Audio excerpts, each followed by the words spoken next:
स्वराज्य संवाद न्यूज, जनतेच्या हक्काचं व्यासपीठ. तपास चालू आहे, काय तुम्हाला वाटते, काय सांगा? खरं पाहिलं तर साधारणपणे आपण जर विचार केला ही प्रक्रिया कुठून सुरू झाली. दूध भेसळ, अन्न पुरवठ्यामध्ये भेसळ, अनेक वेगवेगळ्या प्रकारच्या मालांमध्ये भेसळ हे सातत्याने होत होते. पण जेव्हा केव्हा FDI मध्ये एक कणखर अधिकारी दाखल झाले, मुंडे साहेबांचं त्या ठिकाणी आगमन झालं आणि खऱ्या अर्थानं त्या कामाला एक वेगळेपणा आला. पाहता पाहता असं चित्र उभं राहिलं. असं पूर्वी वाटायचं की महाराष्ट्रामध्ये अनेक जिल्ह्यामध्ये खूप मोठ्या प्रमाणात दूध आहे आणि याचं प्रमाण अन्य जिल्ह्यामध्ये जास्त असेल असं वाटत होतं. पण त्याचा पाहिलं आपण तर त्याच्यापेक्षा आपल्या आंबेगाव तालुका, भीमाशंकरच्या संपूर्ण परिसरामध्ये, मग खेड, आंबेगाव, जुन्नर असेल, या परिसरामध्ये दुधाचे प्लांट हे मोठे प्लांट असल्या कारणानं, पावडर प्लांट असल्या कारणानं प्रोसेसिंग जास्त प्रमाणात होतं. 5-25 वर्षाचा इतिहास असा आहे. कात्रज डेअरी नावाने या परिसरामध्ये, कात्रज दूध संघ म्हटला की सर्वसामान्य शेतकऱ्याचा संघ, गाव पातळीवर सहकाराची डेअरी, शेतकरी त्याच्यामध्ये दूध घालायचे आणि दूध घातलं की तिथं तपासून घेतलं जायचं.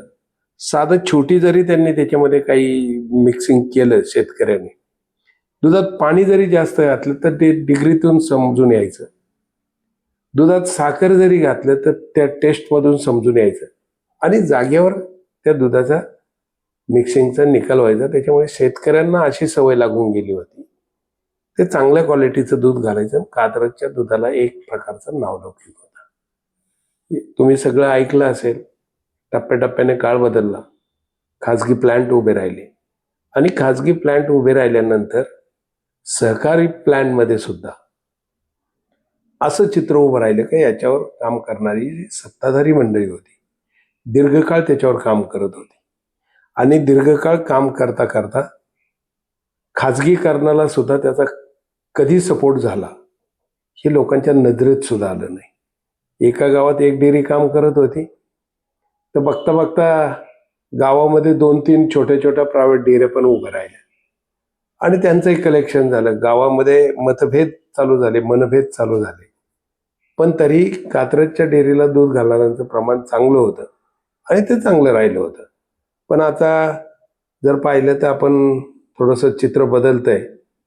लोक खाजगी डेअरींना जे दूध घालत होते त्यांच्यामध्ये जे कंट्रोलिंग आहे, राज्य शासनाचं असेल किंवा सेंट्रलचं असेल, यांचं कंट्रोलिंगमध्ये थोडासा असर पडला आणि त्यामध्ये असणारे अधिकारी हे डेअरी मालकांशी संलग्न होऊ लागले. लोक कमी दिवसामध्ये खूप मोठं होण्याची जी मानसिकता काही लोकांची असते, तशी प्रक्रिया या परिसरात होऊ लागली आणि मग कमी वेळेत जास्त पैसा कमवणं या स्पर्धेमध्ये अनेक लोक त्याच्यामध्ये उतरू लागले. दूध कलेक्शन करणारं क्षेत्र एका बाजूला आणि त्याच्यावर पैसे कमवणारा एक वर्ग एका बाजूला, आणि पैसे कमवायच्या नादामध्ये आपण त्याच्यामध्ये काय मिक्सिंग करतोय, कोणतं केमिकल टाकतोय, कोणता युरिया टाकतोय, हे त्यांनी मागं पुढं बघितलं नाही. पर्यायाने इतक्या मोठ्या प्रमाणात त्याच्यावर मिक्सिंग वाढलं आणि प्रोसेसिंग मात्र पुन्हा याच परिसरात झालं आणि त्याच्यातून तपास यंत्रणेमध्ये मुंडेंच्या नेतृत्वाखाली FDIला एक काही लोक घावले, त्याच्यातलं रॅकेट सापडलं आणि नाही म्हणलं तरी महाराष्ट्राच्या कानाकोपऱ्यामध्ये मंचर गावाचा चर्चा आली, नावलौकिक झाला, अशी परिसरात राहिली. आता ठीक आहे, हा दूध भेसळ प्रकरण चालू आहे, त्याच्यावरती तुम्ही पण प्रतिक्रिया दिलेल्या आहेत. अनेक दिग्गज नेत्यांनी सुद्धा या ठिकाणी प्रतिक्रिया दिलेल्या आहेत. तर असं बोललं जात आहे, जनतेमधून असा सुरू आहे की राजकीय हवासापोटी या ठिकाणी किंवा एखादं राजकीय काहीतरी असल्यामुळे हे दूध भेसळ प्रकरण उचललं जात आहे किंवा आपलाच चेहरा पुढे दाखवण्यासाठी हे दूध प्रकरण उचललं जाते. त्याबद्दल तुम्ही काय सांगाल? नाही, बघा, समाजात काम करत असताना समाजातले जे लोक असतात हे सातत्यानं वेगवेगळ्या रूपात तुम्हाला पाहायला मिळतात. समोर तुम्हाला कधीच असं दिसणार नाही का सगळे लोक, कोणताही प्रसंग आला, समाजातले सगळे लोक आले आणि त्यांनी मोठा गलका केला. शेवटी नेतृत्व कोणाला तरी करावं लागतं. समाजकारणात, राजकारणात जे लोक धाडस करतात त्यांच्याकडूनच अपेक्षा सामान्य माणसाच्या अशा आहेत की यांनी याचं नेतृत्व केलं पाहिजे, आमच्या मनातला प्रश्न त्यांनी मांडला पाहिजे.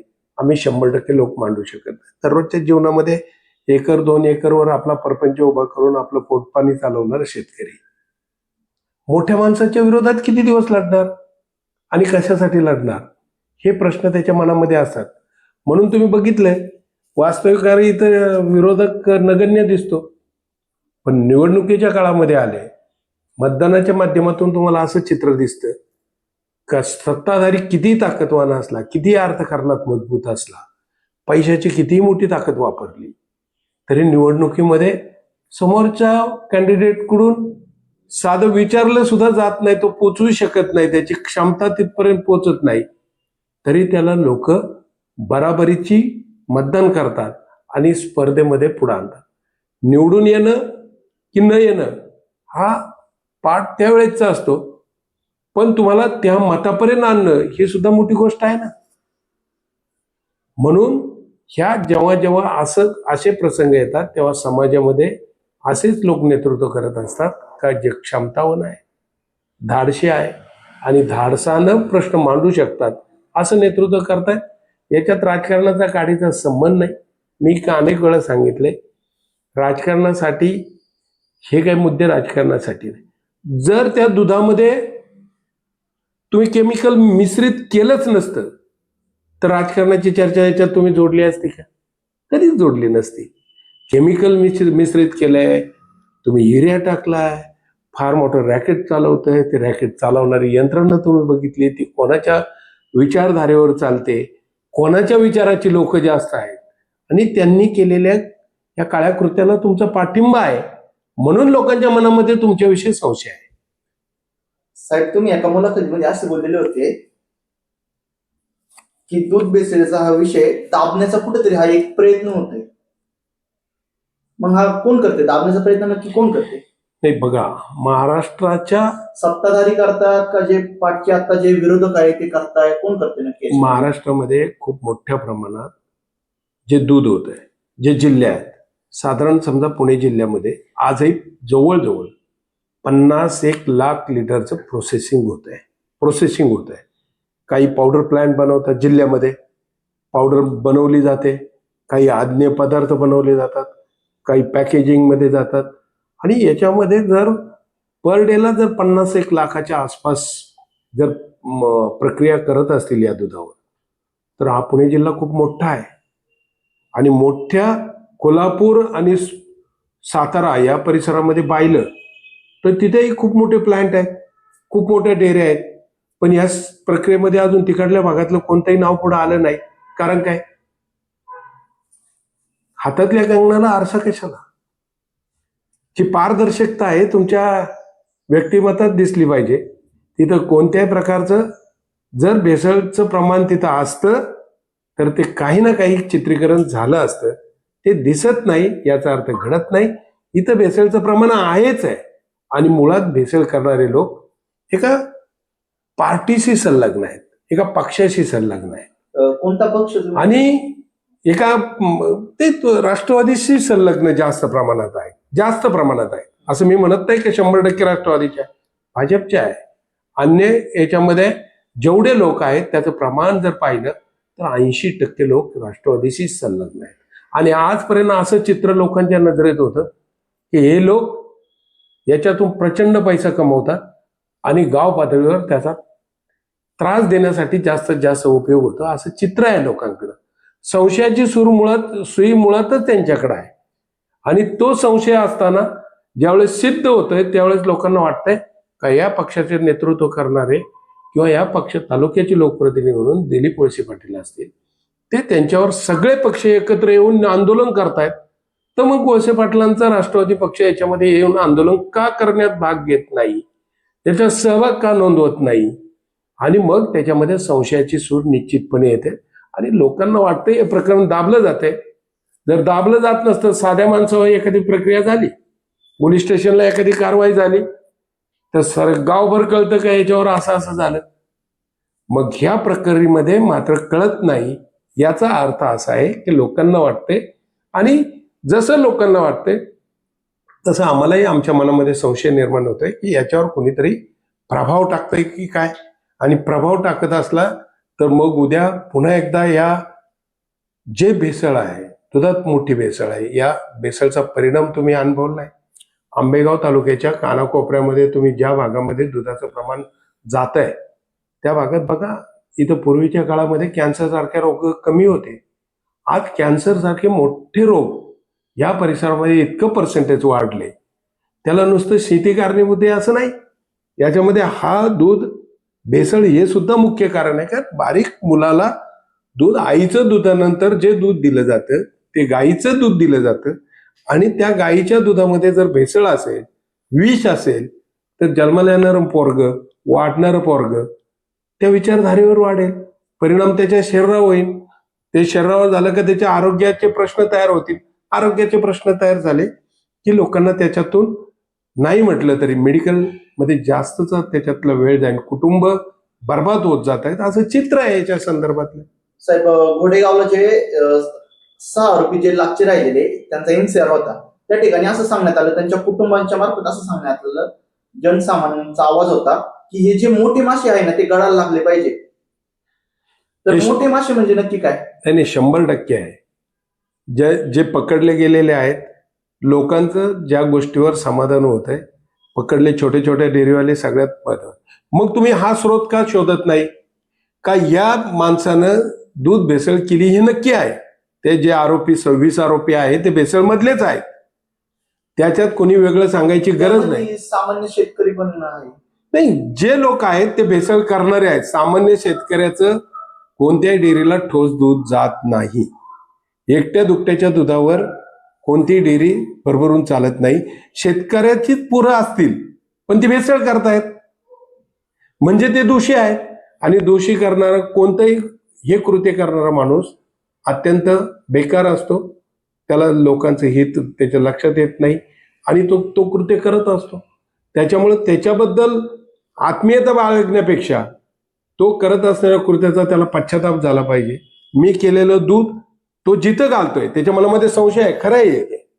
आपल्यापेक्षा जे लोक अजून काही पकडायचे ते सुद्धा दूध तयार करून, भेसळयुक्त दूध करून कोणाला घालत होते, काय करत होते, ते कोण प्रोसेस करत होतं, त्याच्या बाय प्रोडक्ट कोण करत होतं, हे सगळं चित्र त्याच्यामध्ये निरीक्षणात आलंय. आम्ही मधल्या काळात FDIच्या लोकांनाही भेटलोय, पोलीस स्टेशनलाही भेटलोय, आणि त्याच्यामध्ये त्यांचं जो अहवाल तयार होतोय किंवा त्याची जी तपास यंत्रणा आहे ते जे काम करत आहे, तपासाच्या अगोदर आपण एखादं मत व्यक्त करून एखाद्या संस्थेवर आपल्या एखाद्या मतानं परिणाम होईल आणि त्याचं कृत्य वाईट होईल अशी भावना आपल्या मनामध्ये समाजात राहणाऱ्या माणसाला वाटतंय. पण हे चुकीचं आहे असं काहीच नाही. लोकांना दिसतंय हे या सगळ्यांनी तयार केलेलं दूध कुठं घालत होते, तर हे कुठं ना कुठं घालत असल्याशिवाय प्रोसेसिंग होत नाही, आणि ते प्रक्रिया मात्र सगळीकडे दिसतंय. आता तुम्ही जे मागाशी म्हटले की नामदार दिलीपराव वळसे पाटील हे या लोकांना कुठेतरी पाठीशी घालण्याचा प्रयत्न करतायत काय, तर त्याबद्दल आता तुम्ही त्यांच्यावर टीका करताय किंवा काय, त्याबद्दल काय? बघा, मी मधल्या काळातही सांगितलं, त्यांनी पण जवळजवळ 35 वर्ष या समाजाची सेवा करण्यात घालवलेली आहे. त्यांच्या सेवेबद्दल आमच्या मनामध्ये शंका नाही. पण काम करत असताना एका बाजूला तुम्ही चांगलं काम करत असताना चांगल्या कामाचे लोकांनी कौतुक केले म्हणूनच तुम्हाला 7 वेळा निवडून दिले. पण त्याच्या पाठीमागे एक टप्पा आहे, त्याला काळे कृत्य म्हणतायत, जे लोकांकडे दिसत नाही पण त्याच्यात तुम्ही कोणत्या ना कोणत्या पद्धतीने प्रत्यक्ष अप्रत्यक्ष सामील आहे असं चित्र उभं राहतं. असं ज्या दिवशी संशयाचं भूत तुमच्या बाजूने येतं त्या दिवशी तुम्ही स्पष्टपणानं ही भूमिका मांडली पाहिजे. आणि विरोधक असेल, विरोधकांच्या मनामध्ये येणं साहजिक आहे, पण सत्ताधारी म्हणून तुम्ही जे काम करताय, सामान्य जनतेसाठी काम करताय, सामान्य जनतेने तुम्हाला ही ताकद दिली, त्यांना तरी तुम्ही पारदर्शकपणे सांगितलं पाहिजे की अशी गोष्ट, मी या गोष्टीला पाठिंबा देत नाही, या गोष्टीच्या बरोबर नाही. पण आजपर्यंत हे अनेक पुलाखालून पाणी गेले, आजपर्यंत या विषयावर ते सरळ बोलले नाही. त्यांनी जेव्हा जेव्हा बोलण्याचा प्रयत्न, संवाद तुम्ही पाहिला असेल, जनसंवादला ते बोलले. जे संवाद सुद्धा पाहिला असेल, त्यांनी स्पष्टपणाने तिथे भूमिका मांडली. माझे सहकारी करत असतील हा धंदा, ते चुकले असतील, पण आम्ही असे हे दुसऱ्या काय ते डान्स बार वगैरे काय ते तर त्याच्यावर तर जात नाही ना. म्हणजे तुम्ही एका गोष्ट मान्य करताय की माझे सहकारी सगळेजण याच्यामध्ये गुंतलेले आहेत, चुकलेले आहेत, पण ते डान्स बारला, हा प्रश्न तुम्ही मांडून काय साध्य केलं? लोकांच्या मनामध्ये जो संशय आहे त्याला पारदर्शक उत्तर दिलं असतं की मी या गोष्टीला अजिबात, अनेक लोक आले स्पष्टपणानं, तर मी याच्यामध्ये अजिबात भाव देणार नाही, मी त्या बाजूने उभा राहणार नाही, की स्पष्टपणाने सांगतो त्यांना कोणत्या प्रकारे सपोर्ट करणार नाही. तर त्यांची बाजू यायचं कारणच नव्हतं, राजकारणाचा संबंध त्याच्याशी जोडायचं कारणच नव्हतं. आणि आजही कोणी जोडायला तयार नाही. तेच स्वतः राजकारण याच्यामध्ये आणायचा प्रयत्न करतायत. आणि जी सामान्य जनता आहे त्यांच्या कार्यकर्त्यांना हे पटतंय असं समजू नका तुम्ही. शेवटी हे दूध पिणारे जे लोक आहेत, छोटे मोठे बालक आहेत, ते असं विचार करून पित नाहीत हा त्यांचा कार्यकर्ता आहे म्हणून त्यांना पाजले, ते एकदम केमिकल टाकलेलं दूध हे स्वच्छ होऊन त्याला जाते, फक्त विरोधक आहे म्हणूनच त्याला असं वाईट दूध जाते असं नाहीये. त्यांच्या कार्यकर्त्यांना सुद्धा हे मान्य नाहीये, पण ते प्रत्यक्ष बोलू शकत नाही. शेवटी इतक्या वर्षाचा संवाद असतो, सहवास असतो. एकाएकी बोलून माणसं दुखावण्यापेक्षा त्यांना या परिस्थितीची जाण झालेली आहे, कोण त्याच्यात चुकलंय, कोण चुकलं नाही, कोण धंदे करतंय, कोण करत नाही, याची सगळी माहिती या तालुक्यातल्या आम जनतेला आहे. आता तुम्ही याच मुद्द्यावर मी सांगतो की आता तुम्ही मगाशी म्हटले की राष्ट्रवादी पक्षाची ज्या ठिकाणी व्यक्ती तुम्हाला दिसतील, तर तुमच्या पक्षाचे पण त्या ठिकाणी व्यक्ती, तुम्हाला असं म्हणायचं आहे की तुमच्याही पक्षाचे त्या ठिकाणी कोणी नाही आहेत? बघा, पक्ष हा विचारधारा आहे. विचारधारेवर काम केलं म्हणजे तुम्हाला सगळं मापास होतं असं नाही. मी तर सांगतो, माझ्याही पक्षाचा जर कोणी असेल त्याच्यामध्ये, त्याच्यावर सुद्धा मोठं शासन झालं पाहिजे. त्यालाही या गोष्टीतून सुटता कामा नये. अप्रत्यक्ष पाठिंबा देण्याऐवजी याच्यातून हे चुकीचं कृत्य करणाऱ्या माणसाला कधीच पाठिंबा दिला नाही पाहिजे, असं माझं स्वतःचं मत आहे. आणि आम पब्लिकचंही ते मत आहे. त्याच्यामध्ये काय वेगळं असायचं कारण नाही. तुम्ही जे बोलले एफडीने टप्प्याटप्प्यांनी भेसळ केल्याची नावे समाजासमोर आणावी, त्याबद्दल तुम्ही काय बोलू शकता? एफडीला एफडीए खातं काही काल आज तयार झालेलं नाही, दीर्घकाळ काम करतं. आतापर्यंत पण आज 10-20 वर्षामध्ये कोणाचा इतका विश्वास बसला होता का? हा विश्वास कमी व्हायचं कारण काय? ही जी मिक्सिंग प्रक्रिया काही एका दिवसात उभी राहिली नाही, याला काही काळ गेलेला आहे.